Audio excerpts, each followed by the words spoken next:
கிளினிக்ல நம்ம வாரிகோஸ் வெயின்காக நிறைய பதிவுகள் போட்டிருக்கோம், டிவிடி அல்சருக்காகவும்.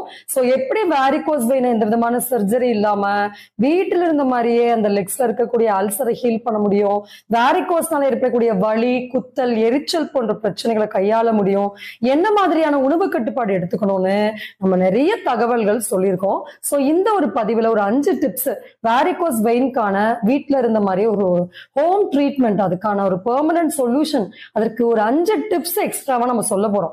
என்னெல்லாம் நீங்க டூஸ் அண்ட் டோன்ட்ஸ், என்னெல்லாம் பண்ணனா இந்த ப்ராப்ளம் சரியாகும், இதற்கு சர்ஜரி என்பது எந்த கட்டத்தில் அவசியம், செய்து கொள்ள வேண்டுமா, என்ன மாதிரியான ஒரு இயற்கையான மருந்துகளை நம்ம தேர்வு பண்ணோம் அப்படின்ற பல தகவல் தான் நம்ம இந்த பதிவுல பார்க்க போறோம், ஒரு ரிசல்ட்டோட பார்க்க போறோம். ஸோ இப்ப நம்ம ஒரு போட்டோ காமிக்கிறோம். இது பாருங்க, ஒரு டிவிடி அல்சர், அதாவது கால்கள்ல வாரிகோஸ் உடன் கூடிய டிவிடின்னு சொல்லுவாங்க, டீப் வெயின் த்ரோம்போசிஸ்.